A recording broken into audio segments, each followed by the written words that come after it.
Van Brockman coached with the Falcons. He coached with the Vikings. And was there during that time. I think Coach Madden realized his love of football and love for teaching, combining all that together, and that meant being a football coach. So in 1960, began his coaching career at a small college south of San Luis Obispo called Allen Hancock, and then later at San Diego State University under another legendary coach, the guy who could throw it around pretty well, Don Coryell. Off the play fake, here's Favre. Dancing, and he's going to have to eat this one as down he goes. It looks like a loss of right around 11 there on first down to set him back on second. Okay, I'm not sure you could actually draw up a better pass rush than that one right there. Nowhere to go outside. He had to keep backing up and backing up and backing up. Eventually dropped for a huge loss. He's going to let this go. Back of the end zone. And, oh, that one going to wind up incomplete. Nearly an interception in the end zone. Probably should have been. Third down coming up. This now play number 9 on the opening drive, but it's third and long.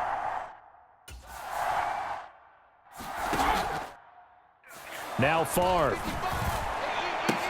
And that's going to be incomplete. The coverage too good there. The contact popped the ball free, and it's fourth down.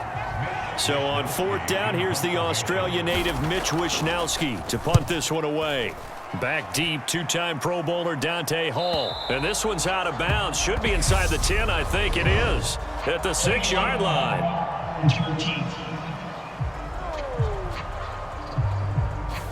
Now the offense knew it. They were already starting to walk back as that one is accepted.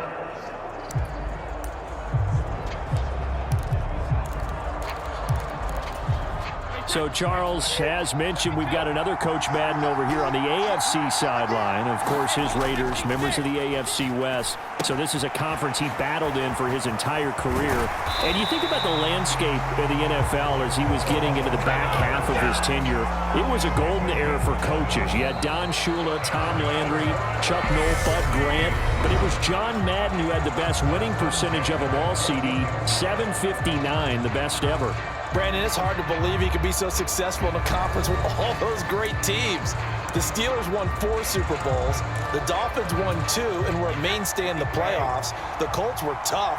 The Broncos came on late and went to a Super Bowl themselves. But against Hall of Fame coaches, John Madden's record, 36, 16, and 2. That's pretty incredible. His Raiders were a factor each and every year. Charles, you know, it was in the early 1960s that a young John Madden made the acquaintance of the owner of the Oakland Raiders, one Al Davis, of course, and the two, they really bonded, would become one of the best owner-coach duos in NFL history. And to take it a step further, Al Davis became someone who John referred to as his best friend. Yeah, 1967, Brandon, Al Davis hired Coach Madden to be a linebackers coach. Remember, this was still the AFL at that point. We had not merged totally with the NFL. And Coach Madden, he paid dividends almost immediately. Helped the Raiders win the AFL title in 1968. And that meant a date for the Green Bay Packers in what was now known as Super Bowl II. But by 1969, at the age of 32, just 32, Brandon, John Madden assumed the mantle of head coach of the Oakland Raiders. And what a ride he, the Raiders, and the NFL were about to go on. This a 2nd and 7 from the 37. Up the middle they run with Bettis. And a 5-yard gain gets him to the 42. Charles, you talked about John Madden and the Raiders going on a ride. Well, try these numbers on for size. In 10 seasons as a head coach, the Raiders won their division 7 times. They finished second the other 3 times. And he became the youngest coach to amass 100 career regular season victories and is still, to this day, the franchise leader in wins. And when you think about it, that's where that rivalry with Kansas City really took root, as did the expression commitment to excellence. And boy, was it personified by the players who played for Coach Madden. On offense, how about quarterback Kenny Stable, wide receiver Cliff Branch, wide receiver Fred Biletnikoff, tight end Dave Casper, to name a few.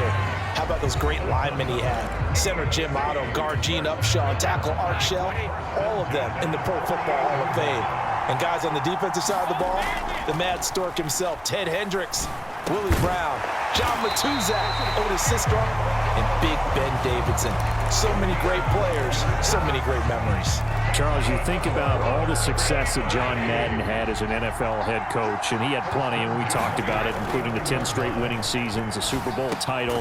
But like any great coach, he also suffered through a few tough losses along the way as well.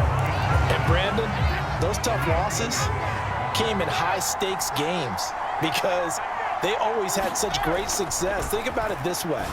6 times in his 10 years, the Raiders were knocked out near the AFL championship game or the AFC championship game. But might be a divisional round exit. That's the one that bothered him most of all. Three Rivers Stadium, December 1972. Yes, the Immaculate Reception game. Franco Harris grabbing the ball that was deflected. Almost at his shoe tops, he picked it up and took it in for a game-winning score to give the Steelers a 13-7 victory.